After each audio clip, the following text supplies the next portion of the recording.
ओम शांति।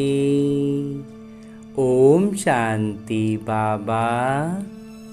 आज मैं आत्मा अपने परम पिता परमात्मा के चैतन्य उपस्थिति में इस अमूल्य अलौकिक मुरली का अध्ययन करने जा रहा हूँ, जिसके लिए लौकिक तौर पर दो बातों का ध्यान रखना है। एक कि बड़े फुर्सत से, एकदम इत्मीनान से अपने हाथों में स्वयं से मुरली का अध्ययन करना है, जिसके कारण हम बाबा के चैतन्य एक एक शब्द का अध्ययन जब गहराई से करते हैं तो बाबा मुझसे कह रहे हैं ऐसा अनुभव पाते हैं, और उनकी चैतन्य उपस्थिति का अनुभव से हम भाव विभोर हो उठते हैं। और साथ ही साथ जब दिनचर्या में हमारे लौकिक किरदार में वो कुछ भी परिस्थिति आती है तो बाबा की मुरली की वो बात कानों में ऐसे गूंजती है जैसे बाबा मेरे साथ उस वक्त भी खड़े हैं और मुझसे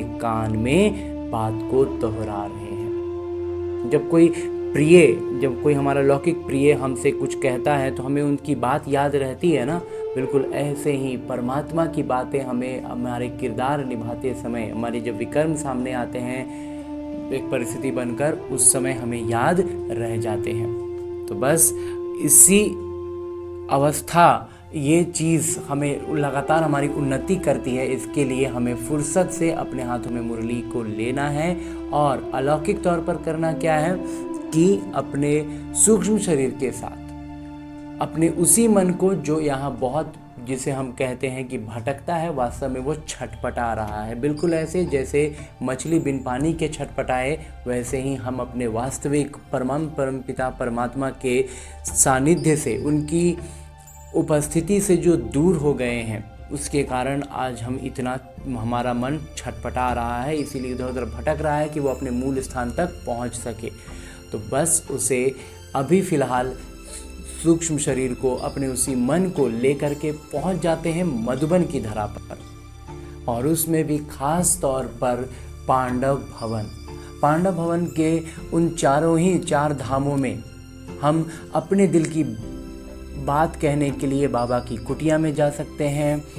बाबा से लाड प्यार पाने के लिए बाबा के कमरे में जाकर बिना कुछ कहे, बिना कुछ सुने, बस सिर्फ बाबा और मैं, बाबा मुझसे प्यार कर रहे हैं, मैं बाबा के गोद में अपना सर रखे हुए हूँ और बाबा मुझसे दुलार रहे हैं, मेरे सर पर हाथ फिरा रहे हैं, ये अनुभव पा सकते हैं। और जब खुशियों का समय कुछ अनुभव प्राप्त करें, कुछ अलौकिक सफलता प्राप्त करें, तो बाबा के संग झूले में बैठकर झूला झूल सकते हैं। और जब हम में बिंदु रूप में स्थित होने की अभ्यास करनी हो तो पहुंच जाएं बाबा के उस शांति स्तंभ के पास, जहाँ बाबा अव्यक्त स्मृति के लिए उस स्तंभ है, वो स्थान है। तो वहाँ सूक्ष्म शरीर के साथ पहुँच जाना है। अभी फ़िलहाल हम चलते हैं हिस्ट्री हॉल में, जहाँ साकार तन का आधार लेते हुए मेरे बाबा ने ये मुरली चलाई थी। और लौकिक तौर पर तो बाबा ने ये मुरली पहले चलाई थी, लेकिन अलौकिक तौर पर आज मैं आत्मा जब अपने सूक्ष्म शरीर के साथ बाबा के चैतन्य उपस्थिति का अनुभव पाते हुए उसी हिस्ट्री हॉल में अपने सूक्ष्म शरीर के साथ उपस्थित होता हूँ, तो बाबा अपने दिल की बातें, जिसमें इस मुझ आत्मा के हित की, आने वाले समय की बातें भी होंगी, मेरे मन के सवालों के जवाब भी होंगे, उन सारी ही बातों को, बाबा के दिल की बातों को बाबा इसी मुरली में निहित करके मुझसे कहते हैं,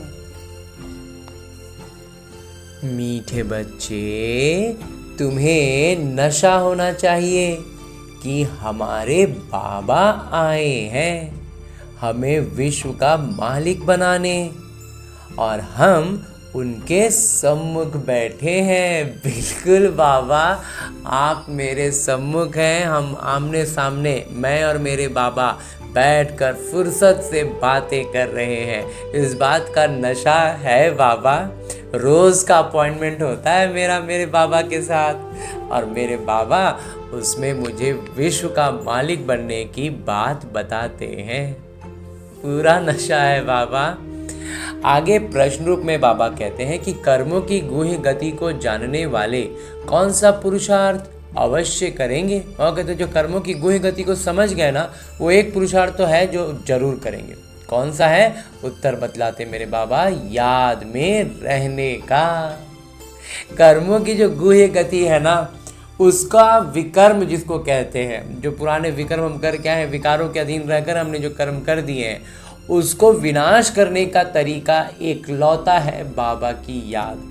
तो याद में रहने का पुरुषार्थ तो करना ही है, क्योंकि उन्हें पता है कि याद से ही पुराने हिसाब किताब चुकतू होने हैं। दूसरा कोई ऑप्शन नहीं। लौकिक में जैसे होता है ना कि कर्ज है, तो 20 लाख का कर्ज है, तो 20 लाख रुपए हमने उसको दे दिया, अगर ब्याज समेत 25 है तो 25 हमने दे दिया तो मेरा कर्ज खत्म हो जाएगा। लेकिन ये विकर्म है, ये इतना उलझा हुआ होता है ना, हमारी बुद्धि से पूरा सुलझने वाला नहीं है कि कैसे कैसे कौन कौन से बातें, कौन कौन सी भावनाएं उन कैसे उसमें उलझता है, कैसे वो और बढ़ जाता है। तो इतना सूक्ष्म है कि बाबा कहते हैं वो लौकिक रीति से, मतलब कहने का अर्थ ये है कि लौकिक रीति से हम जो किरदार निभा रहे हैं, उस किरदार में हम सोचेंगे कि हम अपना ड्यूटी, अपना जो भी मेरा कर्तव्य, हम उस कर्तव्य को पूरा कर दें तो मेरा विकर्म विनाश हो जाएगा।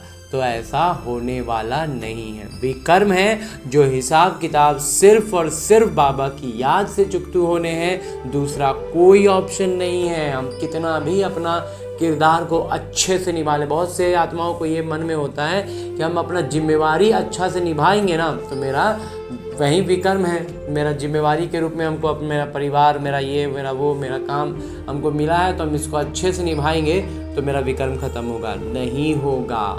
बाबा एकदम क्लियर कहते हैं, आप ड्यूटी कितना भी कर लो वो ख़त्म होगा ही नहीं। वो इतना हिसाब उसका मतलब एकदम पेचीदा है ना कि हमारी बुद्धि से वो स्पष्ट नहीं है।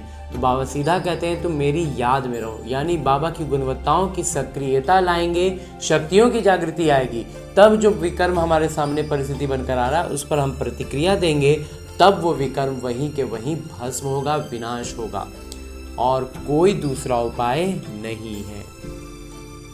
बाबा कहते हैं वे जानते हैं कि आत्मा अगर पुराने हिसाब किताब कर्म भोग चुकतू नहीं करेगी तो उसे सजाएं खानी पड़ेंगी और पद भी भ्रष्ट हो जाएगा और पुनर्जन्म भी ऐसा ही होगा। तो कितना सारा नुकसान हो जाता है। आत्मा है और हिसाब किताब बाबा की याद से चुकता नहीं करेंगे तो कर्म भोग चुकतू नहीं करेंगे, अपना जो भी विकर्म है उसका हिसाब क्लियर नहीं किए तो फिर क्या होगा, सजाएं खानी पड़ेंगी, पद भ्रष्ट होगा, और बाबा कहते हैं पुनर्जन्म भी ऐसा ही होगा। समझ गए बाबा? ओम शांति। बच्चों को अपार खुशी का पारा चढ़ता है जब देखते हो बाबा सम्मुख आए हैं, माता पिता सम्मुख आए हैं, तो हमारे खुशी का पारा तो एकदम चढ़ जाता है बाबा। और ये भी बच्चे जानते हैं कि 5000 वर्ष बाद फिर से शिव बाबा ब्रह्मा तन में आए हुए हैं। और अब ये बात भी हमें जब ज्ञान समझ में आ गया तो समझ में आया कि 5000 वर्ष बाद बाबा इसी तन में आए हैं। क्या करने? बच्चों को ये नशा चढ़ा हुआ है कि बाबा क्या करने आए हैं। हमें वास्तविक हमारी जो अवस्था है, दैवी गुणों वाली अवस्था जो है, हम देवी देवता थे, ये बात हमें वापस से एकदम से याद पड़ाने के लिए, उन सारी गुणवत्ताओं और शक्तियों को जागृत करने के लिए आए हैं ना। हम एक बार पूरी तरह से देवी देवता बन गए तो बाबा का काम खत्म हो जाएगा। बाबा ने भी एकदम शनिवार को मुरली में भी यही बात कही थी कि मैं करने क्या आया हूँ, कराने क्या आया हूँ। तो हम बच्चों को जैसे लौकिक में माता पिता अपने बच्चों का करियर बन जाए तो निश्चिंत हो जाते हैं, वैसे ही बाबा हम बच्चों को जागृति लाने के लिए आए हैं, जगाने के लिए आए हैं। हम जाग गए ना फिर बाबा निश्चिंत हो जाएंगे। आधा कल्प के लिए बाबा भी कहते हैं मैं विश्राम में चला जाता हूँ, क्योंकि आधा कल्प तक फिर हमें ज़रूरत नहीं पड़ती है। आधा कल्प के बाद फिर हम भक्ति में पुकारने लगते हैं, उलझने लगते हैं, तो फिर बाबा को भक्ति का फल देने के लिए भी प्रत्यक्ष तो नहीं लेकिन अप्रत्यक्ष रूप से तो उनका ड्यूटी करना पड़ जाता है। तो बाबा कहते हैं ये इस बात का हम बच्चों को नशा चढ़ा हुआ है कि बाबा 5000 वर्ष बाद फिर से हमारे लिए आए हैं। सब बच्चे जानते हैं कि स्वर्ग का मालिक बनाने बाबा आए हुए हैं, हमको लायक बना रहे हैं। स्वर्ग का मालिक बनाने के लिए बाबा स्वयं आए हैं और हमें उस लायक बना रहे हैं। तो हम भी अब जल्दी जल्दी बाबा के इस काम में सहयोग देंगे और जल्दी से जल्दी बनेंगे, तो पुरानी दुनिया जो है वो भी हटेगी। यहाँ पर एक छोटा सा मंथन इस ब्रह्मा कुमार का है कि जो विकर्म विनाश होने की बात होती है, तो उसमें जो बाबा कहते हैं तुम जितना ज़्यादा पुरुषार्थ करेंगे, ज्वाला स्वरूप में आएंगे, उतना ज़्यादा हम ये जो पुरानी दुनिया ही विनाश होगी। इसका तरीका इस ब्रह्मा कुमार को यही समझ में आता है कि जो विकर्म विनाश का अनुभव पा रहे हैं अभी, छोटे बड़े विकर्म विनाश होते हुए एकदम महसूस करते हैं, तो उसमें क्या होता है, या तो कुछ चीज़ें हमारे सामने से हट जाती हैं, बदल जाती हैं, जो परिवर्तन होने वाली है ना, जो अच्छी होने का उसमें है, तो वो परिवर्तित हो जाती हैं, वो बाबा का सतो प्रधानता में आ जाती हैं। और कुछ चीज़ें क्या है हमारे पास से हट जाती हैं, और कुछ चीज़ें हैं जो एकदम अनबिलीवेबल तरीके से मतलब ख़त्म हो जाता है, वो वजूद ही हट जाता है उसका। तो वैसी तरह के 3-4 तरीके होते हैं, और भी तरीका होगा।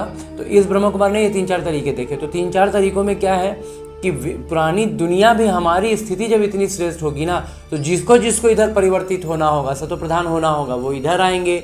और जो विकारी है, जो एकदम तमो प्रधान है, वो चेंज नहीं हो सकते, वो ख़त्म हो ही जाएंगे। तो इसीलिए बाबा कहते हैं विनाश ज्वाला भड़केगी। तो ये चीज़ हमारी अवस्था पर इस तरह से निर्भर करता है, और उसी के लिए बाबा हमको सतो प्रधान से तमो प्रधान बनने की युक्तियाँ बार बार बता रहे हैं। बार बार बाबा चाह रहे हैं कि हम बच्चे जल्द से जल्द खड़े हो जाएं, अपने पैरों पे खड़े होना जिसको कहते हैं ना। तो एक होता है लौकिक पैर पर खड़ा होना, फिर होता है लौकिक में आर्थिक रूप से पैरों पे खड़ा होना। अभी बाबा हमें अलौकिक तौर पर, अलौकिक तरीके से अपने आत्मिक गुणवत्ता के साथ खड़े होने के लिए, पैरों पे खड़ा होने के लिए कह रहे हैं। उसी के लिए बार बार तरह तरह से युक्तियाँ बता रहे हैं। युक्ति है बहुत सहज, बात बिल्कुल सहज है। इस ब्रह्मा कुमार को इतना मतलब ऐसा बाबा का भी 2-3 दिन का मुरली में इतना स्पष्ट समझ में आने लग गया कि वास्तव में क्या है ना, जैसे कई पहले हमने बहुत सी फिल्में देखा करते थे, तो फिल्मों में क्या होता था ना कि कोई जो मतलब वर्ल्ड चैंपियन टाइप के जो रहे, और वो बाद में समय के साथ 20-25 साल बीत गया, वो एकदम अपना रोज़ की एक साधारण जीवन जीने लग गया। तो उसको कोई आता है, याद पड़ाता है कि आप उतने बड़े चैंपियन थे, ये है वो है, उसको खूब तरीके से खूब उसको प्रेरित करता है। बहुत से मतलब परिस्थितियाँ आती हैं, और फिर वो धीरे धीरे उसको याद आता नहीं, ठीक है हम भी कर सकते हैं, और फिर से वो एकदम से अपना स्टैमिना को वापस लाता है, फिर से प्रैक्टिस वगैरह करता है, और उसकी स्टैमिना वापस आती है, और एकदम से वो फिर से उसी तरह का परफॉर्मेंस में आ जाता है। तो कहीं कहीं उस बात को हम इससे जोड़ सकते हैं कि बाबा भी हम वही देवी देवता थे जो स्वर्ग में होते हैं, बस हम क्या हुआ पूरी तरह से भूल गए हैं। बाबा आए हैं, हमें याद पढ़ा रहे हैं। तो एक तो होता है पहले याद आना, जैसे ज्ञान की भी बातें, इस ब्रह्म कौर का ऐसा मंथन है कि पहले हम उसको एक जानकारी के रूप में सुनते हैं कि अच्छा 84 जन्म होते हैं, तो ये बात एक जानकारी की तरह है। चलो हम लोग तो 84 लाख जन्म, चलो 84 जन्म होते हैं ऐसा बता रहे हैं यहाँ पर, तो इस तरह से। लेकिन फिर उसको समझते समझते मन भीतर आते आते तब लगता है कि रियल में बात यही सही है, 84 लाख वाला गलत है, ये 84 वाला सही है, क्योंकि इससे बाकी सारी चीज़ें जुड़ती हुई नजर आ रही थी। हर बात ना मतलब समझ भीतर में महसूस हो जाएगा कि ये सही, यही वाला बात सही है। इस तरह से 1, 2, 4 जब नई नई में बातें समझ में आती चली गई, तो फिर धीरे धीरे निश्चय भी पक्का होता गया। तो उसी में जब हमें पहले ये मन में बात बिठा लेनी है कि हम ही देवी देवता हैं। अब जब देवी देवता हैं तो अब देखना है कि ये तो मुझे पहले याद आ गया, अब मुझे क्या करना है। अब मिसमैच हो रहा है, देवी देवता और मुझ में बहुत सी चीज़ें मिसमैच हो जाएंगी। तो जो चीज़ें मिसमैच कर रही हैं बस उसको मैचिंग करते चले जाना है। हो गए हम देवी देवता, सतो प्रधान, दैवी गुणों से युक्त, बस सिंपल, और कुछ भी नहीं है। और उसी का युक्ति बाबा बताते रहते हैं। हम देवी देवता थे, और ये बात हमें मालूम होता ना, यकीन हो गया अंदर में, बिलीफ सिस्टम में आ गया कि हाँ ठीक है हम ही देवी देवता थे। बस अब क्या क्या मिसमैच हो रहा है देवी देवता में और हम में, क्या क्या मिसमैच है, जो मिसमैच हो रहा है उसको फटाफट हटा दे, और वो नशा चढ़ जाएगा ना कि हम देवता हैं, हम देवी देवता हैं, और इसको नकारात्मक रूप में नहीं लेना है। क्यों? क्योंकि नकारात्मकता आ रही है, मतलब होता है ना जैसे दिखाते थे हमें फिल्मों में, हाँ मैं विश्व का सबसे बड़ा मूव हो गया, मैं दुनिया का मालिक बन गया, तो बस लगे बुराइयों में फंसने, वो उस तरफ में जाएंगे तो मतलब वो हम सही देवी देवता वाला गुण में आ ही नहीं रहे। देवी देवता का वास्तविक अर्थ जो बाबा बताते हैं उसको भी समझना है, उसको सही यथार्थ रीति समझना है, तब हम सही दैवी गुणों के साथ आगे और तेजी से बढ़ने पाएंगे। सारे विकार छूटते जाएंगे, स्वतः छूटने लग जाएंगे। ये नशा अगर चढ़ता है ना तो फिर बाकी सारे विकार छूटते जाएंगे। इसलिए बाबा कहते हैं युक्ति है बहुत सारी, ये एकदम सहज बात है, एकदम सरल बात है। तो हमें इस तरह से भी बाबा इस ब्रह्म कुमार को लगता है कि मतलब अपना धारणा में ये इस तरह से भी लाएंगे तो आगे हमारी उन्नति, हमारी स्थिति में बहुत जल्दी परिवर्तन आएगा। और कहते हैं बिल्कुल सहज याद बच्चों को सिखलाते हैं। बाबा हम बच्चों को इतना सहज तरीके से याद सिखलाते हैं, मतलब कैसे हम दैवी गुणों के नशे में आएँ, दैवी गुणों की सक्रियता लाएं, उसी के लिए ये भी इस ब्रह्म कुमार का जो अभी मंथन में आया है ये भी एक युक्ति है। तो अज्ञान काल में बाबा को बच्चा होता है, पिता को कोई लौकिक बच्चा होता है तो समझते हैं हमारा वारिस पैदा हुआ। लौकिक में तो यही माना जाता था ना। तुम जानते हो इस समय बाबा आकर हम बच्चों को अडॉप्ट करते हैं, तो हमें भी बाबा क्या कर रहे हैं, हमें गोद लेते हैं और हमें अपना वारिस बनाते हैं। यूँ तो तुम सब शिव बाबा के बच्चे हो।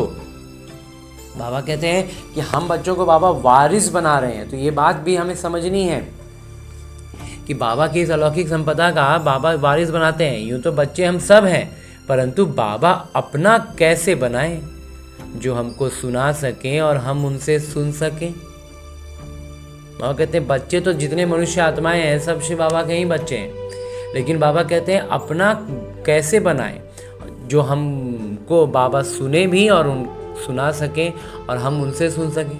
शिव बाबा इस ब्रह्मा तन से कहते हैं मैं तुम्हारा पिता हूँ, तुमको स्वर्ग का मालिक बनाता हूँ। तो बाबा कहते हैं उसके लिए क्या करना पड़ता है, ब्रह्मा बाबा का तन का आधार लेते हैं शिव बाबा, और फिर हमें ये सारी ज्ञान की बातें समझाते हैं कि स्वर्ग का मालिक हैं हम। तो सिर्फ तुम्हारी आत्मा जो पतित है वो न मुक्ति में न जीवन मुक्ति धाम में जा सकती है। बाबा कहते हैं अकेले हम आत्माएं ना वहाँ नहीं जा सकती हैं। तो बच्चे तो सब हैं, लेकिन बात है कि जब बाबा इस तन का आधार लेकर के बोलते हैं तो उसको कितना पहचान पाते हैं बाबा को, भगवान को, और कितना हम उनके बातों पर मतलब निश्चय हमारा कितना हो पाता है उसी पर निर्भर करता है। उसी में बाबा बताते हैं कि जो पतित हैं वो न मुक्ति में और न जीवन मुक्ति धाम में ही जा सकते हैं। तुम सब एक बाबा के बच्चे हो, सबको बाबा की मिल्कियत लेनी है।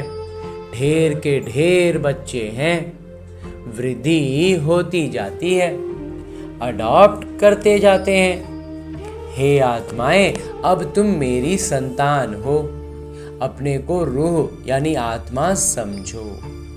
हमको बाबा मिले हैं जिनको आधा कल्प याद करते थे, वही भगवान मिले हैं जिनको आधे कल्प से हम याद करते आए थे। तो आप कहते हैं खुद को भी आत्मा समझ के उनको याद करो तो हमारी स्थिति में बहुत परिवर्तन आएगा, विकर्म विनाश होने की अवस्था में हम आ पाएंगे। ये कभी भूलो मत। तो ये आत्मिक स्थिति में रहने की बात बाबा कहते हैं कभी भूलो मत। आधा कल्प आत्मा इस शरीर द्वारा याद करती आई है। हे पतित पावन, हे दुख हरता, सुख करता, क्योंकि रावण राज्य है ना, रावण का राज्य शुरू हो गया द्वापर से, तो फिर उस समय से पुकारने लग गए, बाबा से दूर होने लग गए, तो मतलब दुख का प्रवेश हुआ, सुख में थोड़ी कमी आई तो भगवान की याद आने लगी। तो उस समय से खोजने लगे हे पतित पावन, हे दुख हरता, हे सुख करता, क्योंकि रावण राज्य में आ गए। भल जो अभी समझते हैं कि हम बहुत सुखी हैं, हमको इतने पदम हैं, इतने मिल्स हैं, कारखाने आदि हैं, ये तो सब अल्पकाल के लिए हैं। और कहते हैं कुछ बच्चे अभी हैं जो यही समझते हैं कि हम तो बहुत सुखी हैं, मेरे पास तो करोड़ों रुपए हैं, अरबों रुपए हैं, इतना सारा मिल्स हैं, कारखाने हैं, बड़ा बड़ा इंडस्ट्रीज़ हैं, बहुत कुछ है इनके पास। बाबा कहते हैं ये तो सब अल्पकाल के लिए हैं। तो जिनको अपना इस लौकिक धन संपत्ति का नशा रहता है कि हम तो इतना अमीर हैं, हम तो ये हैं, हम तो वो हैं, बाबा कहते हैं ये दुनिया ही सेटअप ही चेंज होने वाला है। तो यहाँ आपने बहुत कुछ हसोत भी लिया, बहुत कुछ अपने पास बटोर के जमा भी कर लिया, तो क्या काम का, सब खत्म होना है। अंत में तो बहुत त्राही त्राही करने लग पड़ेंगे। अंत समय जो आएगा ना, बाबा कहते त्राही करेंगे वैसी आत्माएं भी, दुख के पहाड़ गिरेंगे, इतनी सारी मिल्कियत सेकंड में खल्लास हो जाएगी। बाबा कहते ऐसा ऐसा परिस्थिति आएगा ना कि इतना बड़ा बड़ा मिल्कियत है, इतने बड़े अमीर हैं, और वो एकदम से मतलब पूरा ही ख़त्म हो जाएगा। सेकंड में बाबा कहते हैं खल्लास हो जाएगी। बाबा से तुमको सेकंड में वर्षा मिलता है, और उसी एक क्षण में हमें बाबा से वर्षा मिलता है। तो इस बात का मतलब सही धन को पकड़ लेंगे तो एकदम मज़ा करेंगे आधा कल्प, और एकदम सुख वैभव वाली दुनिया में चलेंगे। यहाँ दुख का पता भी नहीं चलने का, पार हो जाएंगे। और जो यहाँ को पकड़े रहेंगे, यहाँ की चीज़ों को पकड़े रहेंगे, ज़बरदस्त दुख में उलझेंगे। ऐसा ऐसा मतलब तबाही का मंजर होगा। उसमें से एक चीज़ ब्रह्मा कुमार को जो अभी तक समझ में आता है कि इंटरनेट का बैठना या बैंकिंग सिस्टम का पूरी तरह से मतलब दिवालिया घोषित हो जाना, उसको डिक्लेयर कर देना, उसको मतलब ना दिवालिया कर दिया। बैंक्स जितने हैं, चाहे वो गवर्नमेंट हो चाहे प्राइवेट, एक बार में पूरा बैंकिंग सिस्टम ही करप्ट हो जाएगा। तो कितने कितने लोग हैं जिनके कितना बड़ा बड़ा संपत्ति सब वहीं एक क्षण में ध्वस्त हो जाएगा।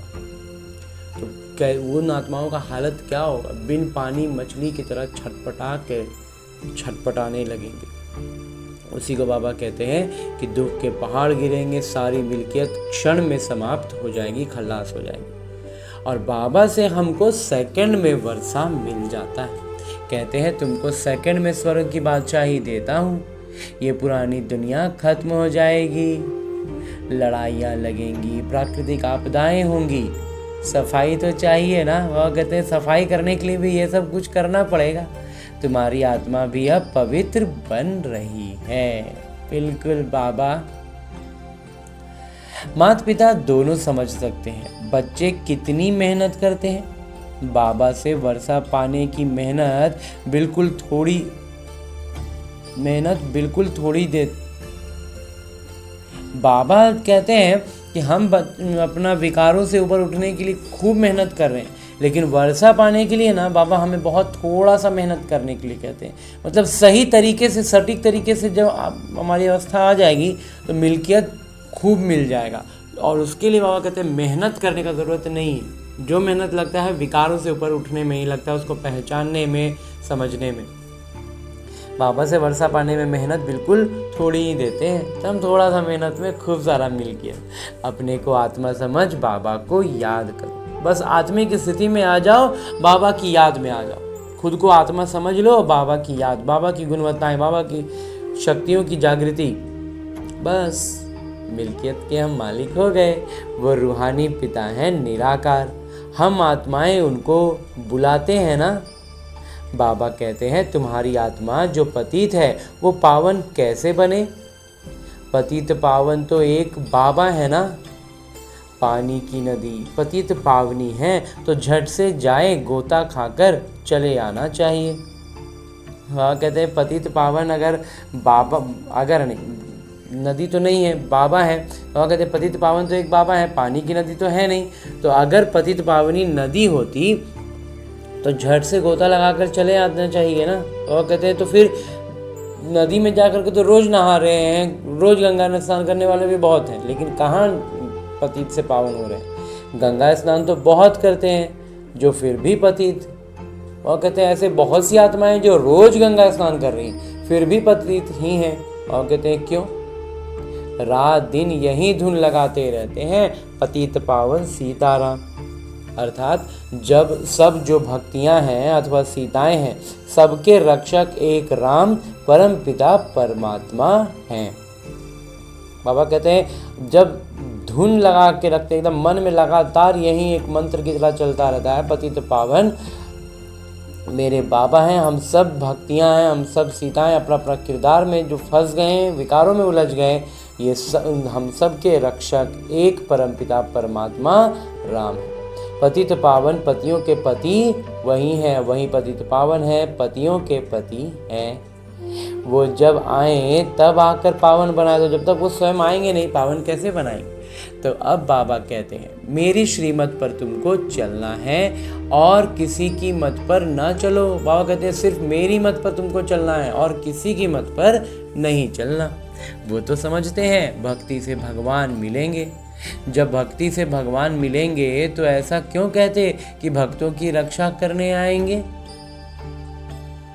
बाबा कहते हैं भक्ति में एक बात कहते हैं कि जितना अच्छे से खूब बने सच्ची भावना से भक्ति करोगे ना तो भगवान मिल जाएंगे। तो जो भगवान मिल जाएंगे तो फिर ऐसा भी क्यों कहते हैं भक्ति में कि भक्तों की रक्षा भगवान करने के लिए आएंगे। भक्तों पर क्या आपदा पड़ी है जो रक्षा करेंगे। वह कहते हैं ऐसा आखिर क्या है जो भगवान को यहीं पर आके रक्षा करना पड़ेगा। रक्षा तब की जाती है जब कुछ आपदा होती है, कुछ बुरा होगा तब तो वहाँ पर भगवान उसको सुरक्षित करेंगे ना। बाबा कहते हैं तुमने कितना दुर्गति को पाया है। तो ये जो अभी अति तमो प्रधानता है इसी में, यही एक तरह का आपदा है, उसी में बाबा का ज्ञान पाते हैं। तो बाबा हमारी रक्षा उन विकारों से कर देते हैं ना। बाबा कहते हैं ये है रौरव नर्क, सब दुखी रोगी हैं। घर घर में देखो क्या लगा पड़ा है, पूरा सब तरफ तो विकारी रोग और हर तरह की परेशानियां हैं, दुख ही दुख है। इसलिए पुकारते हैं बाबा हमारे दुख हरिए, सुख दीजिए।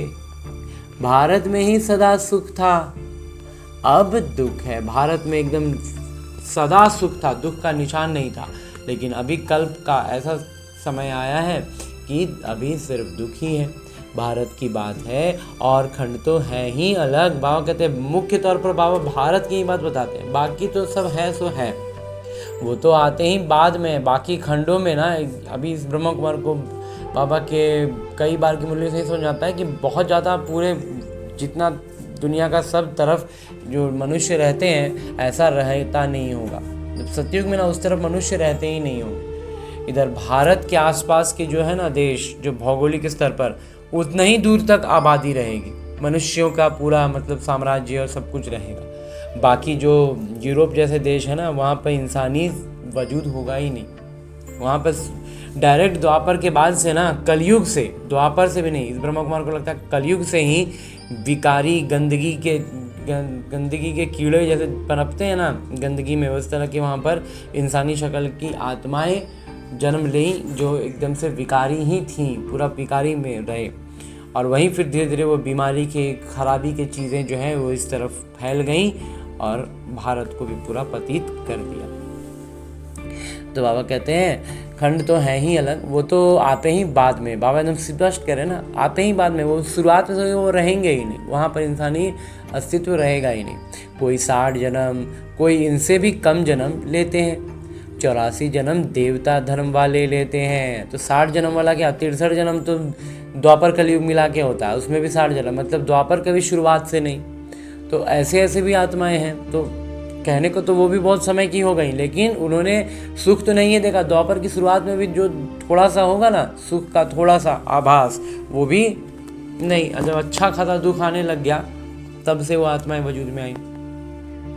और कहते हैं कोई इनसे भी कम जन्म लेते हैं, 84 जन्म देवता धर्म वाले लेते हैं। तो वास्तव में 84 जन्म जो है ना वो देवता धर्म वाली आत्माएं ही लेंगी। तो इस हिसाब से आधा कल्प के बाद जो आएंगे उनको 84 से आधे जन्म लेने पड़ेंगे। कहते हैं इस हिसाब से अगर देखा जाए तो आधा कल्प के बाद जो आत्माएं होंगी ना उनको आधा जन्म लेना पड़ेगा। ऐसे नहीं कि सब 84 का चक्र खाते हैं, ये भी बात समझने की है कि हर मनुष्य जो है ना, मनुष्य आत्मा, वो 84 जन्म वाला नहीं है। जो बाद में आने वाली आत्माएं हैं उनका 63 से कम जन्म रहेगा। मनुष्य को तो जो आता है सो बोल देते हैं। तो मनुष्यों का तो क्या है, कुछ भी सिर पैर नहीं है बातों का, जो मन में आया बोल दिया, या तो यूँ कहें कि हमें इस तरह से बता दिया गया कि हमारी बुद्धि वहीं पर उलझी रह जाए। जैसे एक छोटा सा मंथन जो इस ब्रह्म कुमार को मन में आता है, बुद्धि में आता है, कि विकारों में जैसे काम विकार के लिए भी देवी देवताओं को भी, क्रोध विकारों को भी देवी देवताओं में भी दिखा देते हैं। तो इससे क्या होता है, कहीं ना कहीं ये इम्पैक्ट हमारे ब्रेन में यही आता है कि जब देवी देवता थे, भगवान ने क्रोध किया, उनको भी जब दुख हुआ तो उनको दुख भी होता है, क्रोध भी आता है, वो भी काम विकार में भी वो जाते हैं। तो मतलब हर चीज़ देवताओं के साथ जोड़ दी, तो फिर हम वो सारा विकार में जुड़ते हैं, उन विकारों के साथ अपना जीवन जीते हैं, तो हम उसे गलत समझते ही नहीं। गलत ही नहीं समझेंगे तो फिर तो हम उसको एकदम अच्छे से करते रहेंगे और बस वहीं हम उलझ जाते हैं। जब हम सही ज्ञान मिलता है तब जानते हैं कि वो गलत है और ये सही है, तब हम उसको छोड़ने के लिए ऑटोमेटिक हम अच्छाई की तरफ बढ़ते हैं और बुराइयां छूटने लगती हैं। अब तुम बच्चे बाबा द्वारा अविनाशी ज्ञान रत्नों की झोली भर रहे हो। रत्न तो बहुत मूल्यवान है, बाबा समझाते भी बहुत सहज हैं। बाबा कहते हैं तुम बुलाते आए हो कि हे पतित पावन, आकर हमें पावन बनाइए। तो बाबा आए हैं। बाबा कहते इतने समय से तुम बुला रहे थे, तब तो हम आए हैं। अब तुम समझते हो हम पावन बनेंगे तो स्वर्ग के मालिक बनेंगे। बाबा कहते अब तुम्हें ये बात समझ में आ जानी चाहिए कि अब हम जो पावन बनेंगे तो सीधे स्वर्ग का मालिक बन जाएंगे। शिव बाबा हमको पत्थर बुद्धि से पारस बुद्धि, पत्थरनाथ से पारसनाथ बनाने आए हैं।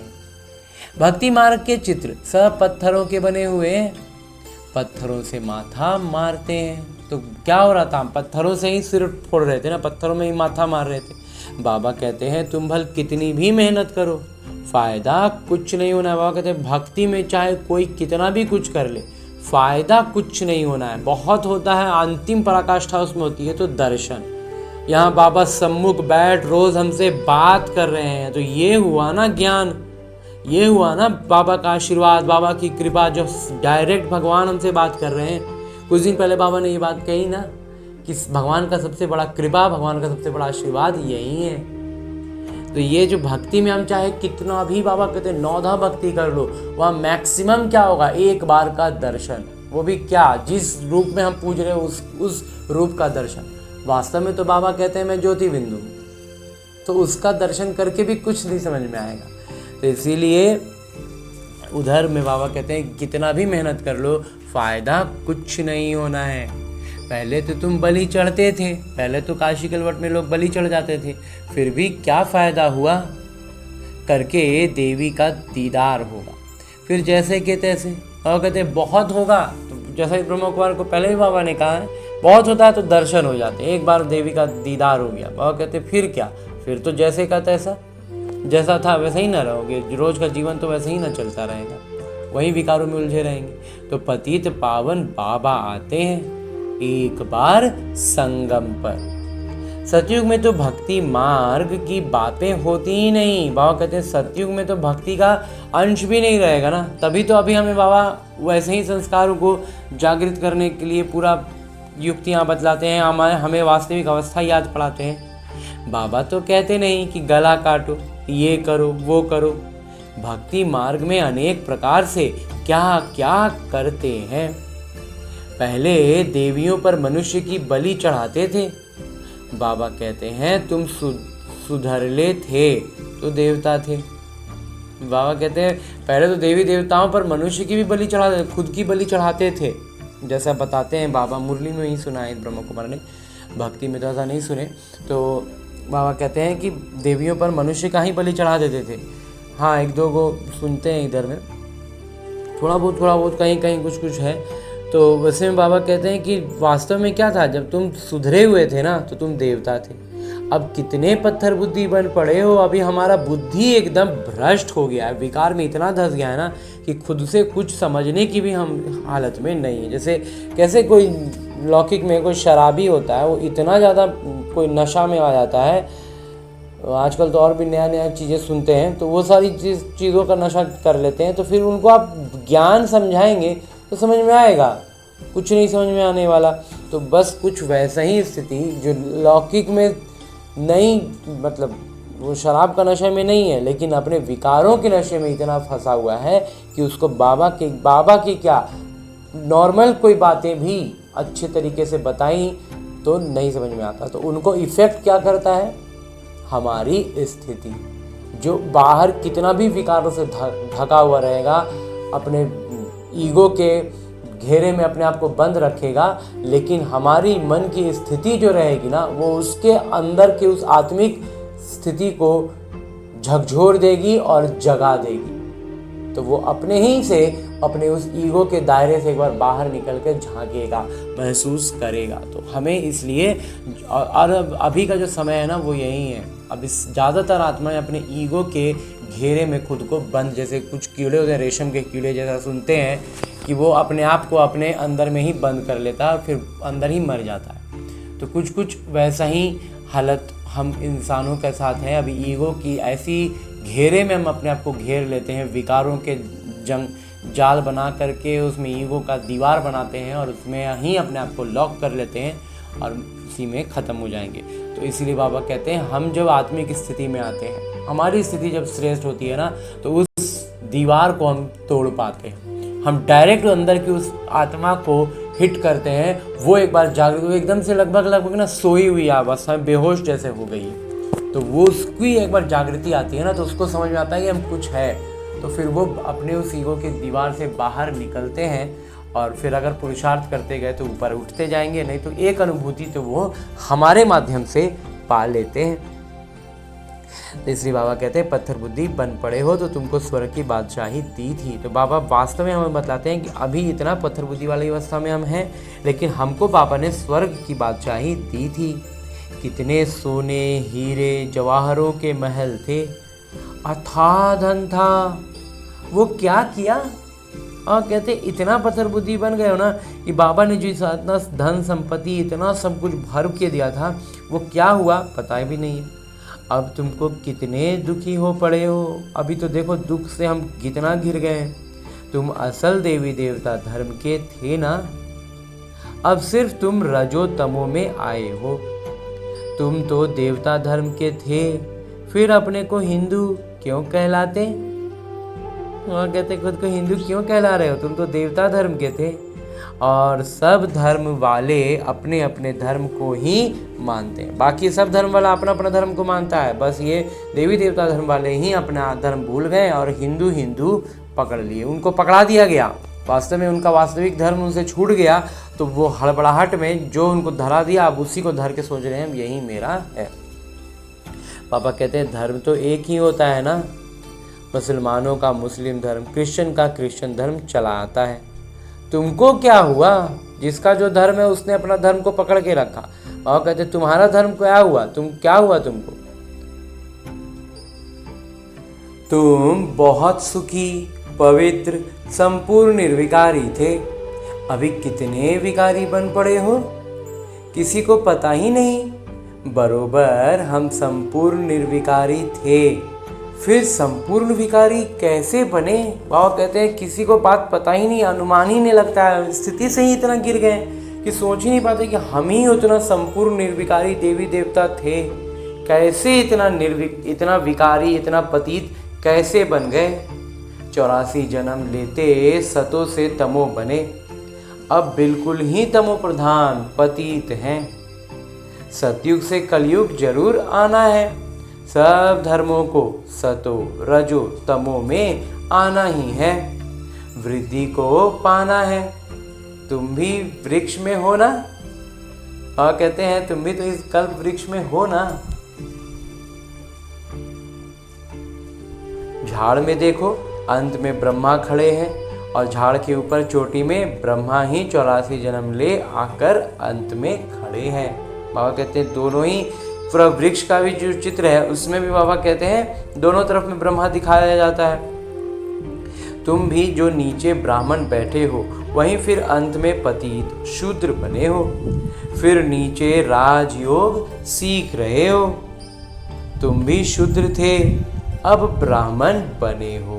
तो हम भी तो इतना नीच अवस्था में शूद्र अवस्था में पहुंच गए थे ना, अब ब्राह्मण बने हैं, अब ब्राह्मण बन गए, मोटे तौर पर विकारों को छोड़ दिया, अब सूक्ष्म स्तर पर विकारों को छोड़ेंगे तो हम फरिश्ता बनेंगे और फरिश्ता बनकर हम देवता बन जाएंगे। तो अभी हमें ब्राह्मण बनने के बाद सूक्ष्म स्तर पर विकारों का त्याग करना है और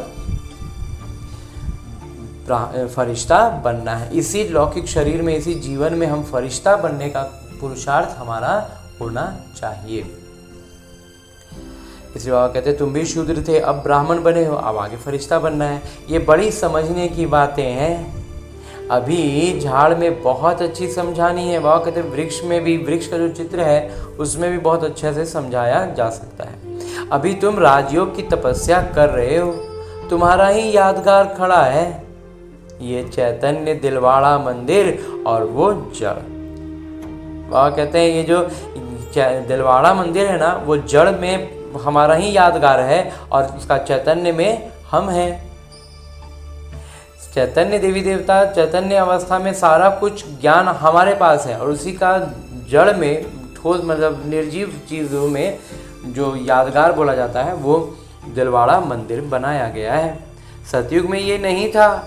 इस समय तुम अपना यादगार देखते हो, तुम प्रैक्टिकल में सच्चे सच्चे दिलवाड़ा मंदिर में चैतन्य में बैठे हो। और कहते हैं दिलवाड़ा मंदिर का जो हम जड़ में देखते हैं लौकिक तौर पर यादगार, उसी का बाबा कहते हैं प्रैक्टिकल में सच्चा सच्चा दिलवाड़ा मंदिर में हम आत्माएं चैतन्य अवस्था में बैठे हैं। स्वर्ग की स्थापना हो रही है, फिर स्वर्ग में आएंगे तो ये मंदिर आदि कुछ होंगे नहीं। बाबा कहते हैं जब स्वर्ग की स्थापना होगी ना, तो यहाँ पर जब हम स्वर्ग में दैवी शरीर के साथ आएंगे तो फिर वहाँ भक्ति ही नहीं होगी, तो फिर मंदिर आदि कुछ थोड़े ही होंगे।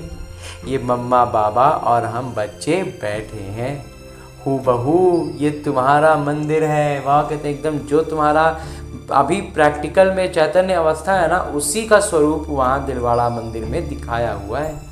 नाम ही रखा है मधुबन, चैतन्य दिलवाड़ा मंदिर। वह कहते हैं सब कुछ जो है ना हमारा ही यादगार बना हुआ है। तो प्रेरणा तो बाबा ही देते हैं ना, तो उन बनाने वाले को भी मालूम नहीं होता है, लेकिन बाबा हम बच्चों के लिए वो सब कुछ करवाते हैं। फिर जब भक्ति मार्ग शुरू होगा तो फिर ये मंदिर बनाएंगे, फिर जब द्वापर शुरू होगा फिर मंदिर बनने शुरू हो जाएंगे। बाबा ने तुमको बहुत धनवान बनाया था तो तुम ही फिर उनका मंदिर बनाते हो। शिव का मंदिर एक नहीं बनाते हैं, सब बनाते हैं, यथा योग्य यथा शक्ति। जिसकी जितनी शक्ति, जितना सामर्थ्य, जिस लायक जो होते हैं उसी अनुसार भगवान का, शिव भोलेनाथ का मंदिर बनाते हैं। हर मंदिर हम देखते हैं, हर तरह का मंदिर है, छोटा छोटा मंदिर भी है जगह जगह पर, और बड़े बड़े धाम के रूप में जो जाने जाते हैं वो भी शिव बाबा के ही मंदिर रहे हैं। तुम जानते हो हम पूज्य थे, फिर द्वापर में पुजारी बने हैं। शिव बाबा जो इतने साहूकार बनाते हैं भक्ति में, फिर तुम ही उनका मंदिर बनाएंगे। इन बातों को अभी तुम ही जानते हो, तो अब पुरुषार्थ कर, फिर राजाओं का राजा बनना चाहिए। सतयुग में कहा जाता है महाराजाएं। बाबा कहते हैं सतयुग में जो होते हैं ना वो महाराजा होते हैं। तो अभी पुरुषार्थ करके हमको बाबा कहते हैं राजाओं का राजा यानी महाराजा बनाते हैं, इसलिए सतयुग में महाराजा कहा जाता था। त्रेता में कहा जाता है राजा। फिर दुनिया पतित बनती है तो महाराजाएं भी पतित, राजाएं भी पतित होते हैं। तो बाद में शब्द तो ये रह गए, लेकिन वास्तविक अर्थ में वो नहीं रहा। वो निर्विकारी महाराजाओं का मंदिर बनाकर पूजते हैं। तो वास्तव में फिर जो मंदिर बनाकर जिनको पूज रहे हैं वो वास्तव में निर्विकारी महाराजा ही थे ना, लेकिन बाद में नाम का तो महाराजा रहे लेकिन विकारी हो गए। पहले पहले शिव का मंदिर बनाते हैं, फिर देवताओं का बनाते, खुद ही मंदिर बनाकर पूजते हैं। 84 जन्म तो भोगते हैं ना। आधा कल्प तुम पूज्य, फिर आधा कल्प पुजारी बनते हो।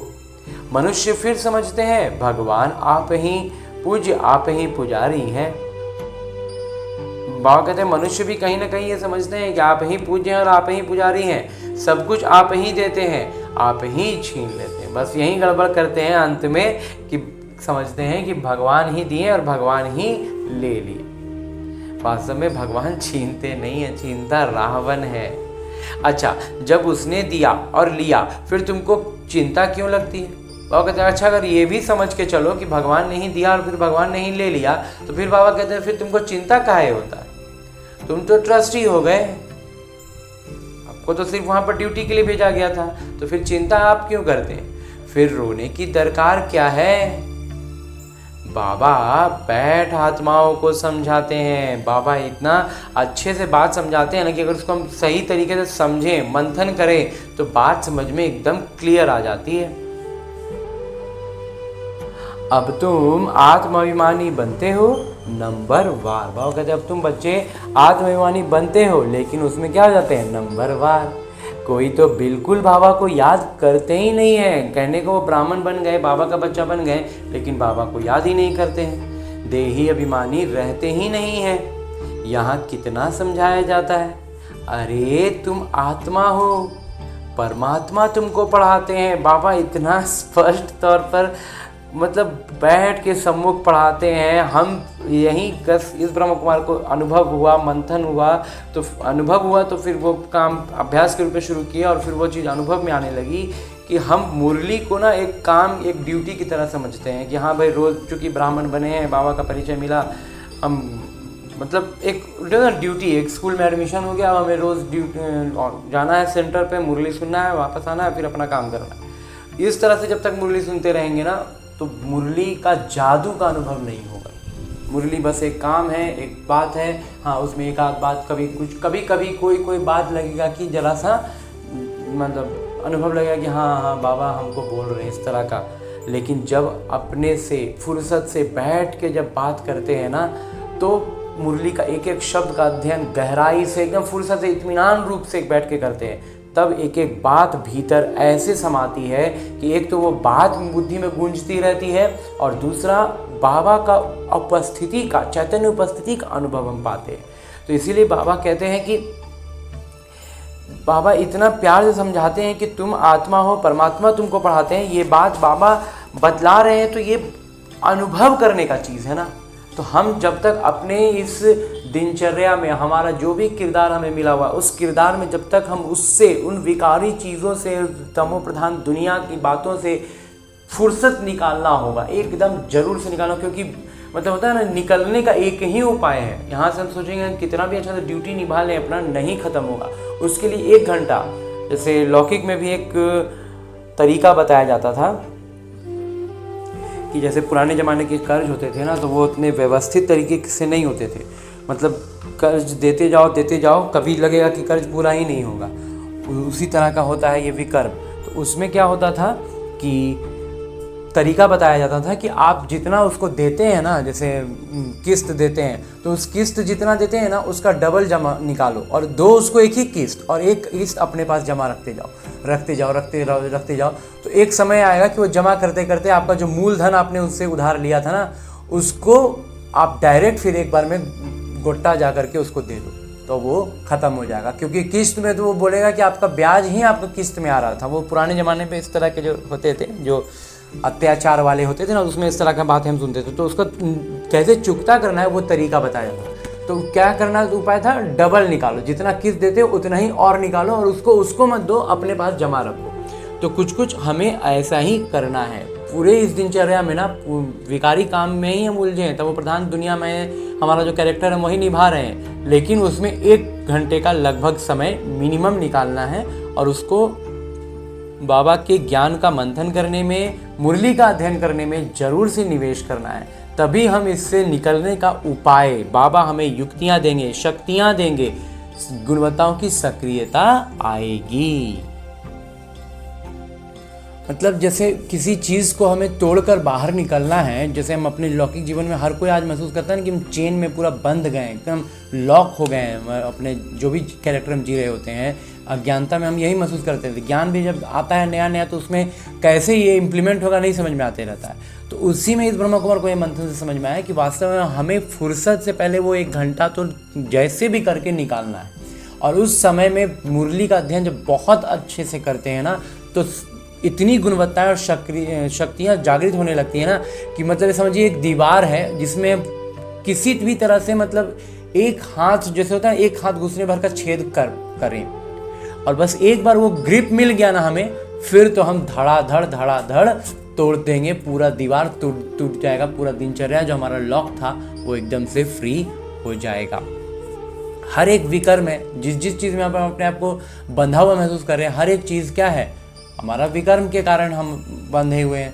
वो विकर्म विनाश बाबा की याद से होंगे। बस हर चीज़ में यही बात इंप्लीमेंट करनी। जीवन में जो कुछ भी हमें असुविधाजनक लगता है, जो कुछ भी हमें लगता है कि हमारे लिए अच्छा नहीं लग रहा है हमको, तो वो क्या है, विकर्म है। वो विनाश कैसे होगा, बाबा की याद से होगा। तो उस पर हमारी जो प्रतिक्रिया आ रही है, चाहे दुखी होने के, चाहे मजबूर होने के, हर जो भी सब विकार है, ये सब विकार है। मजबूरी होना, दुखी होना, दर्द का अनुभव करना, सब विकार है। तो ये सब विनाश, और उसका वजह है हमारा विकर्म, और ये विकर्म विनाश होता है बाबा की याद से। बस इतना ही बात हमें बुद्धि में रखनी है। और याद का मतलब गुणवत्ताओं की सक्रियता। तो उस पर जो हमारी प्रतिक्रिया आ रही है ना, वो प्रतिक्रिया सीधे बदल जाएगी, तो विकर्म विनाश हो जाएगा। एकदम ये आंतरिक रूप से होना चाहिए, ऊपर से नहीं, ऊपर वाला कोई काम का नहीं, भीतर से अंदर की भावना में ये चीज़ आ जानी चाहिए। और सबसे ज़्यादा तो इस ब्रह्म कुमार को अनुभव लगता है देवताई रूप का, अपना वो भान में आ जाना है कि हम एक्चुअली में देवता ही हैं। अब बस जो बातें मिसमैच हो रही हैं उसको देवताई गुणों से रिप्लेस करते जाना है, विकर्म विनाश धड़ाधड़ होते जाएंगे। क्योंकि बाबा ने एकदम सीधा कह दिया, तुम अपने पैरों पे खड़े हो जाओ। तो बस हमें अपने पैरों पे खड़े हो जाना है अलौकिक स्तर पर। दो तरह के हम जानते थे। एक था जब बच्चा लगभग साल भर का होता है लौकिक में, तो तब अपने एक बार लौकिक पैरों पे खड़ा होता है। फिर जब बड़ा होता है लगभग 18-20 साल से के बाद से, जब भी वो अपने पैरों पे खड़ा हो जाए आर्थिक रूप से, वैसे ही अब हमारा ये अलौकिक पिता आए हैं और हमें अपने दैवी गुणों के साथ, उसकी सक्रियता के साथ अपने पैरों पे खड़ा होने के लिए कह रहे हैं। तो बस जैसे ही हम अपने इस अलौकिक गुणवत्ताओं से सक्रिय होकर के स्टैब्लिश हो जाते हैं, बस बाबा के हम एकदम चहीते बच्चे, दुराज दुलारे बच्चे, गोद में उठाने वाले बच्चे बन जाते हैं। तो ये बात कब से कहाँ से शुरू होती है, जब हमें ये भान आ जाता है कि परमात्मा पिता खुद सम्मुख बैठ निज तौर पर मुझको पढ़ाते हैं। आत्मा में ही संस्कार रहते हैं, और वो उनका पढ़ाई यहाँ किसके लिए है, आत्मा के संस्कारों को परिवर्तन करने के लिए। आसुरी संस्कारों से हम ग्रसित हो गए हैं, दैवी संस्कार छिप गए हैं। वो पूरे सारे दैवी संस्कार जब सक्रिय हो जाएंगे, जागृत हो जाएंगे, तो बस काम हो गया।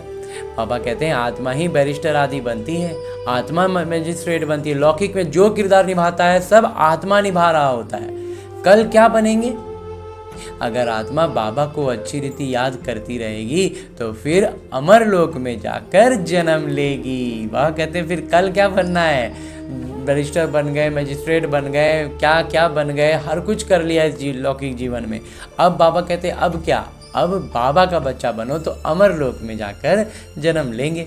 मृत्यु लोक में फिर दूसरा जन्म नहीं लेंगे, बिल्कुल नहीं लेना है। बाबा इस ब्रह्मा कुमार को ये बात अब पूरी तरह स्पष्ट है कि अब स्थिति इतनी ऊपर रखनी है कि इस मृत्यु लोक में अब दोबारा ये शरीर छोटा ना, तो फिर डायरेक्ट अब देवताई शरीर के साथ स्वर्ग में ही आना है।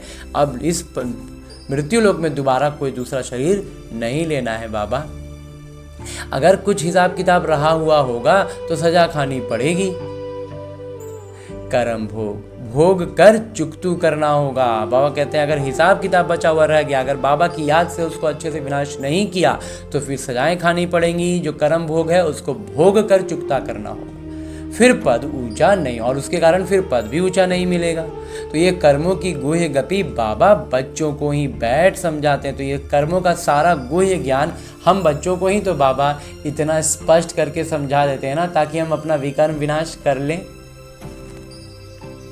इस पर भी इस ब्रह्म कुमार को छोटा सा बात आता है कि जैसे लौकिक में जब हमसे कोई प्यार से कोई कुछ कहता था, जब एकदम अज्ञानता में रहते थे, तो स्वाभाविक तौर पर हमसे वो चीज़, उनका बात ना, एक तो एकदम किसी से अगर नज़दीकी रिलेशन है तो वो एक अलग चीज़ है। नहीं तो नॉर्मली में बाहर में कोई अनजान व्यक्ति में कोई कुछ जैसे एकदम नॉर्मली कहा तो हम उसको थोड़ा इग्नोर हो ही जाता था, ऑटोमेटिक है। और कोई एकदम गुस्से से कहेगा, कोई बहुत एकदम डांट के कहेगा, तो लगेगा कि इसको पहले करके यहाँ से हटाओ। कोई बहुत चिड़चिड़ा के कहेगा, बहुत ज़्यादा मतलब होता है ना, इरिटेट करके कहेगा, तो लगेगा कि इसको पहले हटाओ, पहले ही हम उसको हटाने की दृष्टि से उसको हम सम्मान नहीं देंगे, लेकिन उसका काम करके उसको पहले ख़त्म करेंगे, और जो प्यार से कह रहा है उसको थोड़ा सा रोकेंगे। तो ये चीज़ हमारा लौकिक में मतलब ये भी एक विकार का ही लक्षण है। तो वहीं कुछ कहीं ना कहीं विकार के कारण ही, विकार का प्रभाव ही है कि बाबा जब हमें इतना बैठ के फुर्सत से प्यार से हर बात समझा रहे हैं, तो हमें सुनाई नहीं पड़ रहा है। हम अच्छा करते हैं ना, पहले ये कर लेते हैं, पहले वो कर लेते हैं, लौकिक दुनिया का ये काम है, लौकिक दुनिया का वो काम है, हम उसी में उलझे हुए हैं। क्यों? क्योंकि लौकिक दुनिया की चीज़ें हमें परेशान कर रही हैं, तो हमें लग रहा है कि पहले इस परेशानी को हटाओ। लेकिन बाबा जो कह रहे हैं वो हम सुन ही नहीं रहे कि बेटा ये परेशानी तुम्हारे करके उसको हटाने से नहीं हटेगी। तुम बाबा की याद में आओ, कर्म विनाश करो। बाबा की याद पर जब उस पर प्रतिक्रिया देंगे ना, गुणवत्ताओं की सक्रियता के साथ, शक्तियों की जागृति के साथ जब उस पर प्रतिक्रिया देंगे, तो वो वहीं भस्म हो जाएगा, वो उसका वजूद ही खत्म हो जाएगा। तो हम जो सोच रहे हैं कि वो काम निपटा लेते हैं फिर बाबा का बात सुनेंगे, यही हमारी सबसे बड़ी भूल हो रही है, सबसे बड़ी गलती हम कर रहे हैं। बाबा बैठ हमें समझा रहे हैं, लेकिन हम समझ ही नहीं रहे हैं। हम सोच रहे हैं बाबा तो ठीक से सब प्यार से बोल रहे हैं ना, बाबा सुन लेंगे, बाबा तो बहुत भोलेनाथ हैं, सुनेंगे मेरा बात मानेंगे। बाबा अभी तो हम मान ही रहे हैं। बाबा कहते हैं ना, बच्चे बहुत मीठी मीठी बातें करते हैं रूरिहान में, और उसमें क्या हो जाता है, बाबा फिर मुस्कुरा देते हैं कि तुम नहीं है सुन रहे, तो हम क्या करें, हम तो इतना अच्छा से तुमको समझा रहे हैं। लेकिन ये भी एक विकार है, इसको इस नज़र से भी हम देख सकते हैं। ये भी एक विकार है कि हम विकारी चीज़ों को पहले करते हैं और अच्छी चीज़ों को डिले कर देते हैं। करते हैं ना, इसके बाद कर लेंगे, तो वो छुट्टी देगा ही नहीं ना, वो लगातार एक के पीछे एक लगा रहेगा। हम सोच रहे हैं कि अरे आँख से 2-3 गो दिख रहे हैं, चलो 2-3 गो निपटाते हैं, फिर जैसे ही मिलेगा ना अबरी में कर लेंगे।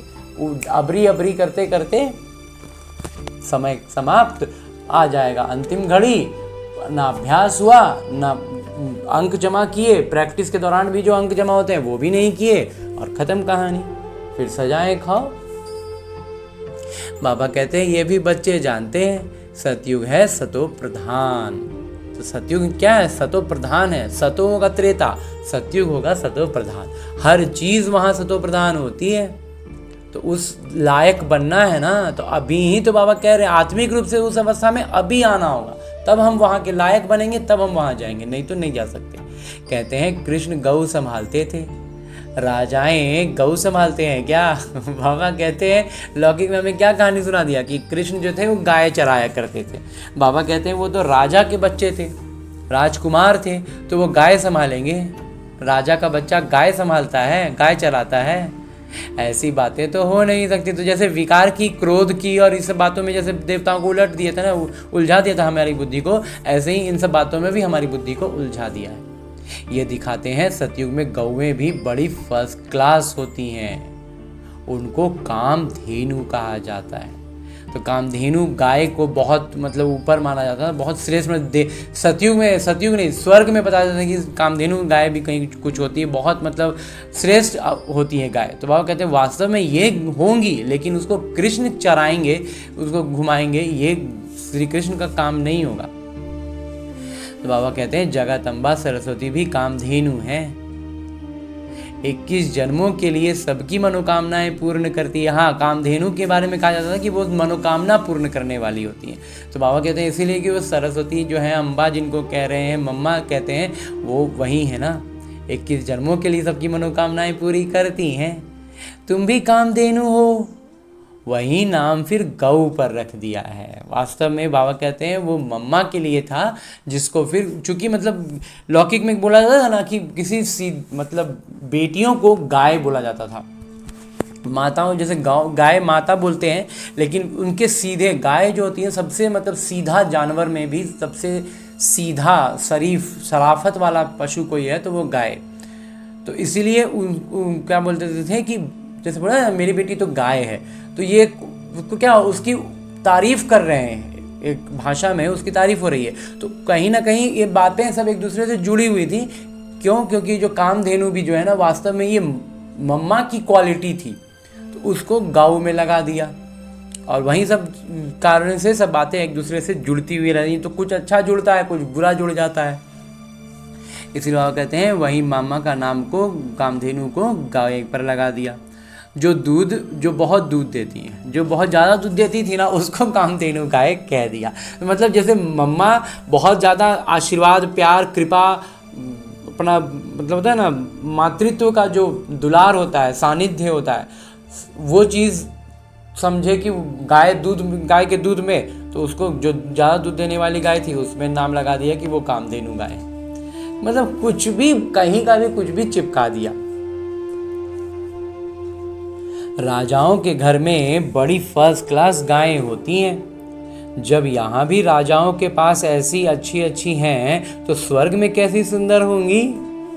बाबा कहते हैं जब अभी के जो बहुत बड़े बड़े लोग होते हैं, अगर उसमें कोई होता है ना थोड़ा धार्मिक प्रवृत्ति का होता है तो गाय रखता है। अभी भी कुछ घर ऐसे होते हैं और एकदम गायों को भी एकदम अच्छे से, मतलब ना सलीके से रखा जाता है, एकदम खूब तरीके से, तो गाय भी स्वस्थ होती हैं, अच्छी होती हैं। और कहते हैं जब अभी के राजाओं, जो बड़े लोग हैं, उनके पास में ऐसा होता है, अच्छी अच्छी गायें होती हैं, सुंदर होती हैं, तो स्वर्ग में कितनी सुंदर होंगी। वहाँ कोई बास बदबू बिल्कुल नहीं होती है। तो अभी तो कितना भी रख ले, लेकिन वहाँ जहाँ गाय है वहाँ थोड़ा तो गोबर वगैरह का थोड़ा बहुत बदबू मतलब रहेगा ही। एकदम बहुत अच्छा से रख ले पर भी थोड़ा बहुत आता ही है, लगता ही है। लेकिन बाबा कहते स्वर्ग में थोड़ी ही होगा, क्योंकि वो बदबू भी क्या है, कहीं ना कहीं दुख का निशान है। वो स्वर्ग में तो जो हो नहीं सकता, स्वर्ग में गाय होंगी लेकिन बदबू नहीं होगा। तो हर चीज सतो प्रधान। समझ गए बाबा। अब बाबा बच्चों को कहते हैं कि मैं आया हूं तुमको गुलगुल बनाकर साथ ले जाऊंगा। मुझे बुलाते ही हैं, हे पतित पावन आइए, पतित दुनिया पतित शरीर में आइए। हाँ, कैसे आइए ये नहीं समझते थे, लेकिन आना तो जाहिर है कि हमें अब भगवान को बुला रहे हैं तो इस पतित दुनिया में ही आएंगे और पतित शरीर में आएंगे, तभी हम समझ पाएंगे। तो इसीलिए ये बात तो हम समझ नहीं पाते थे, लेकिन पतित दुनिया में बुलाते तो थे ना। तो बाबा कहते हैं ये है पतित और वो है पावन फरिश्ता। भेंट दिखलाते हैं बाबा, तुलना दिखला रहे हैं कि बाबा जो आए और उसके बाद जो ब्रह्मा बाबा अपना पराकाष्ठा पर पहुंचे अपनी अवस्था का, वो हो गया फरिश्ता। और जब बाबा आए थे वो क्या थे, पतित। दोनों का बाबा तुलना करके दिखला रहे हैं। तुम भी पतित से ऐसा पावन फरिश्ता बनेंगे। क्यों दिखला रहे हैं बाबा ये तुलना करके, कि जब बाबा का ज्ञान से उस पर मंथन करके उसको जीवन में धारण करके वो पतित आत्मा फरिश्ता बन गई, तो हम भी वहीं बन सकते हैं ना। हम भी तो वैसे ही पतित थे और अब हम भी फरिश्ता बनेंगे। बिल्कुल बाबा। सतयुगी देवताओं को डीटी कहते हैं। बाबा कहते हैं जो सतयुग के देवता होते हैं ना, उनको बाबा कहते हैं डीटी, श्रेष्ठ सत्ता। तो सूक्ष्म वतनवासी हैं फरिश्ते, और देवता जो हो जाएंगे सतयुग के वो तो एक साम्राज्य हो जाएगा, लेकिन सूक्ष्म वतनवासी जो होंगे वो होंगे फरिश्ते। अब तुम फरिश्ते पवित्र बनते हो। बाबा कितना सहज शिक्षा देते हैं। बाबा हमें बतलाते हैं कि तुम ही हो वो जो फरिश्ता बन रहे हो। ये बात बाबा हमें कितना सहज रूप से बता देते हैं। यहाँ जब आते हैं तो कोई भी बाहर वाले मित्र, संबंधी, घर, घाट, धंधा, धोरी आदि याद नहीं करना है। यही तो इस ब्रह्मा कुमार को भी अनुभव रहा ना, कि जब मुरली का अध्ययन करने बैठे तो सूक्ष्म स्तर पर वहाँ मधुबन की धरा पर पहुँचना है, और इतना फुर्सत का समय होना चाहिए ना कि लौकिक तौर पर भी ऐसा टाइमिंग हो। हर आत्मा का किरदार के अनुसार वो आगे पीछे हो सकता है, लेकिन जिस समय हम मुरली का अध्ययन कर रहे हैं ऐसा समय पर भगवान के साथ अपना अपॉइंटमेंट फिक्स रखना है जब लौकिकता से भी कोई डिस्टर्बेंस ना हो, और अलौकिकता से भी मन बुद्धि से, जब लौकिक में आदत हो जाएगा ना तो वहाँ से हम अलग रहेंगे, तो फिर न मित्र, न संबंधी, न घर, न घाट, न धंधा, न धौरी, बाबा कुछ कहते हैं कुछ याद नहीं आना चाहिए। सिर्फ और सिर्फ मैं और मेरे बाबा और मेरे मन की बात और बाबा के मुरली की बात, बस यही होना है और कुछ भी नहीं। बाबा के सम्मुख आए हो ना, यहाँ आए ही हो योग की कमाई करने, तो इसमें लग जाना चाहिए। बाबा कहते यहाँ आए क्यों, मुरली सुनने आए हो ना, बाबा के सम्मुख आए हैं ना, तो कमाई करने के लिए आए हैं, ये अलौकिक कमाई का समय है। तो इस अलौकिक कमाई के समय इसमें लग जाना चाहिए। मतलब एक तरह से दुकान खोले हैं, लौकिक तौर पर जब दुकान खोले तो फिर ग्राहक और सामान माल बेचना बस वही करना है ना, फिर और आगे पीछे उसमें कहते था अभी दुकान के समय अभी कोई इधर उधर का काम नहीं है, अभी चलो पहले ग्राहक आ रहा है सामान देना, मतलब बिजनेस में अपना काम है, उसमें कमाई पर दिमाग लगाना होता है। बस वैसे ही अलौकिक कमाई है। अभी हम बाबा के साथ फुर्सत में बैठे हैं, अब तो हम सिर्फ अलौकिक कमाई पर ही ध्यान दे रहा है। बाबा कहते हैं इसमें लग जाना, योग की कमाई करनी है तो इसमें लग जाना चाहिए। अंजी बाबा। अच्छा, मीठे मीठे सिकिलते बच्चों प्रति माता पिता बाबा का याद प्यार और आशीर्वाद। रूहानी बाबा की रूहानी बच्चों को नमस्ते। हम रूहानी बच्चों की ओर से रूहानी माता पिता को याद प्यार और प्रणाम। धन्यवाद बाबा, धन्यवाद। मुरली के लिए भी धन्यवाद और इस अनूठे अलौकिक ब्राह्मण जीवन के लिए भी बहुत बहुत बहुत धन्यवाद बाबा, बहुत धन्यवाद। आगे आज की मुरली से लिए गए वो प्रमुख बिंदु हैं जिन्हें हमें अपने ब्राह्मण जीवन में धारण करने हैं। और ब्राह्मण सो फरिश्ता, फरिश्ता सो देवता बनना है। उसके लिए जो सबसे पहली बिंदु है वो है सजाओं से मुक्त होने के लिए पुराने सब हिसाब किताब योग बल से चुकतू करने हैं।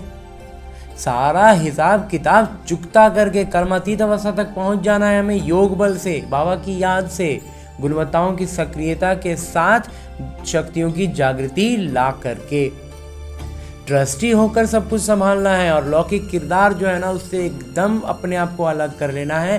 पूरी तरह से इस भान में आना है कि मैं वो देवी देवता आत्मा हूँ जो यहाँ पर सिर्फ अपने अभ्यास के लिए हैं, और जो जो चीज़ें छूट रही हैं, जो जो देवताई गुणों में जो जो कुछ कमी रह गई उसी को पूरा करने के लिए यहाँ पर हम हैं। क्योंकि अभी ही उसको करने का, उस याद में आकर के स्टैमिना, जैसे ब्रह्म कुमार ने उदाहरण दिया ना, तो स्टैमिना वापस लाने का प्रैक्टिस करना होता था, फिर से उसको वो प्रैक्टिस करना होता है, तब वो स्टैमिना आता है। वो चीज़ सिर्फ याद आ गई कि हम वर्ल्ड चैंपियन थे, तो वर्ल्ड चैंपियन याद आने से भी क्या होगा, उसको उस स्टैमिना के लायक अभी वापस भी उस परफॉर्मेंस में नहीं आएगा तो अभी वर्ल्ड चैंपियन नहीं होगा ना। तो अभी उसको उसका स्टैमिना का प्रैक्टिस करना पड़ता है। तो वही प्रैक्टिस के लिए हम यहाँ पर हैं। बस किसी भी बात की चिंता नहीं करनी है, आत्माभिमानी बनना है। वह कहते हैं लौकिक बातों का कोई चिंता नहीं, कोई फिक्र नहीं, सिर्फ और सिर्फ एक ही बात पर ध्यान, आत्म अभिमानी बनना, अपने आप को आत्मिक रूप में स्थित रखना। जितना ज़्यादा परिस्थितियों में हम आत्माभिमानी रहे, ज्ञान और गुणवत्ताओं की सक्रियता रही, उतना हम ज़्यादा बाबा के रजिस्टर में हमारा नंबर जुटता जाएगा, नंबर बढ़ते जाएंगे। और जितना हम यहाँ की बातों में उलझेंगे, विकारी संस्कारों को सक्रिय करते रहेंगे पुराने वाले, बाबा कहते हैं उतना हमारा माइनस मार्किंग होता चला जाएगा। तो देखना है कि अब वास्तविक अलौकिक कमाई में हमें क्या करना है। क्योंकि जो कहा था बाबा ने भी कहा हुआ है, ये झूठ खंड है और बाबा सचखंड है। तो सचखंड और झूठ खंड का मूल बात क्या है, ब्रह्मा कुमार को समझ में आता है कि वास्तविक में हम क्या हैं। हम आत्मा है, और कैसी आत्मा है, दैवी स्थिति की आत्मा है, देवताई आत्मा है। तो हमारे हिसाब का जो दुनिया होगा वो स्वर्ग होगा। तो वो सच हुआ ना। अभी हम कहाँ हैं, अभी हम विकारों में, झूठ मूठ में उलझ गए हैं। और वास्तविक अर्थों में देखें तो बाबा जैसा बताते हैं, वास्तव में हमारा जो किरदार इतना समय का था ना वो ख़त्म हो गया है। हम अभी झूठ मूठ में उसमें, उस अवस्था में, अपने उस कैरेक्टर में, उस रोल में इतना समय चूँकि किए हैं, तो वहीं प्रैक्टिस में आ गया है, अब उससे बाहर निकल ही नहीं पा रहे। बस यही हमारी सबसे बड़ी गड़बड़ी है। तो वास्तव में वो कैरेक्टर हमारा ख़त्म हो चुका है, हम झूठ मूठ में उसको रिपीट कर रहे हैं, क्योंकि इतने समय से करते आए हैं। तो वही मोड बना हुआ है, जो है उसी, कोई चीज़ गति में है, इंजन ऑफ भी कर दी है लेकिन गाड़ी चले जा रही, उस टाइप का कुछ हालत है। तो दूसरा बिंदु है, ये कमाई का समय है। तो इसलिए अब हमें ध्यान ये करना है कि वास्तविकता क्या है और ये झूठ है। बस इसीलिए ब्रह्म कुमार का ये मंथन अभी यहाँ पर बोला है कि वास्तव में हम देवी देवता हैं, अभी जो हम जी रहे हैं ये झूठा जीवन है। तो झूठा जीवन में हम कितना भी मेहनत क्यों करें मेहनत, कोई मेहनत करने की ज़रूरत नहीं है, हमें हर बात को आत्माभिमानी स्थिति में रहकर देखना है। बाबा कहते हैं अगर उस अवस्था में रहेंगे तब समझ में आएगा कि ये जो समय है ये कमाई करने का समय है। उस देवी देवताई स्थिति में आने पर जो जो चीज़ चाहिए उसका प्रैक्टिस, उसका सब कुछ अभी यहाँ पर करना है, क्योंकि अभी भगवान यहाँ हाथ खोल के दे रहे हैं। तो अभी लेना है, तो अभी उसके लिए हमें जागृत रहना होगा ना। हम बार बार उलझते रहेंगे, आँख ही बंद करते रहेंगे तो कहाँ से होगा। इसीलिए बाबा कहते हैं इसमें घर घाट धंधा दौरी याद नहीं करना है। ये सब लौकिक किरदार का था जो एक्चुअली ख़त्म हो चुका है। झूठ मूठ में हम इसमें उलझ रहे हैं। बाबा कहते हैं फरिश्ता बनने के लिए एक बाबा की याद में रहने का पूरा पुरुषार्थ करना है। वास्तव में हमें क्या करना है, एक फरिश्ता, एक बाबा का फरिश्ता बनना है और उसके लिए बाबा की याद में रहने का पूरा पुरुषार्थ, उसी का तो एक्चुअली अभ्यास ही करना है। और वही अभ्यास करने के लिए ही हमारा ये लौकिक जीवन चल रहा है, क्योंकि शरीर में रहेंगे तो ही हम अभ्यास ज्ञान सब कर पाएंगे। इस शरीर से निकल गए तो फिर कोई दूसरा शरीर में चले ही जाना है और फिर मौका नहीं मिलेगा। गर्भ में चले जाएंगे तो फिर वहाँ सिर्फ सजाएं खाएंगे और दोबारा मौका ज्ञान तक तो आ ही नहीं पाएंगे ना। तो इसीलिए पुरुषार्थ इस बात का करना है कि ज़्यादा से ज़्यादा अभ्यास, और ऐसी अभ्यास करना है, इस तरह से कर्मातीत अवस्था में जाना है कि अब ये शरीर छोड़कर हम डायरेक्ट अब स्वर्ग में ही देवी शरीर के साथ जन्म लें। बिल्कुल बाबा। और आगे मेरे बाबा वरदान दे रहे हैं। वरदान देते हुए मेरे बाबा कहते हैं याद की सर्च लाइट द्वारा वायुमंडल बनाने वाले विजयी रत्न भवा। बाबा कहते हैं हमारा जो याद का तेज होगा ना, वो एक लाइट की तरह होगा। और उस लाइट से क्या, अंधेरे में कोई जब प्रकाश पुंज जले तो चारों तरफ उसका एक प्रभाव आता है। बाबा कहते हैं वैसा प्रभावित वायुमंडल बना देना है। और जब वैसा वायुमंडल बनाने वाला हम आत्मा बन जाएंगे, उस अवस्था में हम होंगे तो हम विजयी रत्न होंगे। विस्तार से बाबा कहते हैं कि सेवा योग्य आत्माओं के मस्तक पर विजय का तिलक लगा हुआ है ही, लेकिन जिस स्थान की सेवा करनी है उस स्थान पर पहले से ही सर्च लाइट की रोशनी डालनी चाहिए। बाबा कहते हैं ठीक है, जो सेवा योग्य बच्चे हैं ना, उनके मस्तक पर विजय तिलक बाबा कहते हैं लगा ही हुआ है, लेकिन फिर भी सेवा करने के पहले अगर कहीं पर सेवा के लिए विशेष तौर पर जा रहे हैं तो पहले वहाँ पर प्रकंपन फैलाने हैं, वहाँ की आत्माओं में पहले ही संचार करना है, परमात्मा गुणों का, शक्तियों का संचार करना है। उस आत्मा को हमारी स्थिति तो पहले से पहुँचेगी ना, स्थिति का जो प्रभाव है वो बाबा कहते हैं पहले से डाल दो। इसीलिए बाबा कहते हैं सर्च लाइट की रोशनी डालनी चाहिए। याद की सर्च लाइट से ऐसा वायुमंडल बन जाएगा जो अनेक आत्माएं सहज समीप आ जाएंगी। बाबा कहते हैं उसका वायुमंडल ऐसा बनेगा ना कि बहुत सी आत्माएं जो है ना, जो इधर उधर भटक रही थी, इधर उधर सोच रही थी, लेकिन नज़दीक आ जाएंगी, बातें सुनने लगेंगे, आने लगेंगे, और जो लगेगा कि वो एक्सपेक्टेड ही नहीं था, वो सारी आत्माएं भी आकर के ज्ञान समझने लगेंगी, क्योंकि प्रभाव वास्तव में हमारी स्थिति का होगा। बाबा कहते हैं फिर कम समय में सफलता 1000 गुना होगी। इसके लिए दृढ़ संकल्प करो कि हम विजयी रत्न हैं, तो हर कर्म में विजयी समाई हुई है। और कहते हैं इसके लिए करना क्या है, दृढ़ संकल्प करना है कि हम विजयी रत्न हैं, तभी हमारा हर कर्म में विजय समाया हुआ अनुभव हम करेंगे। हाँ जी बाबा।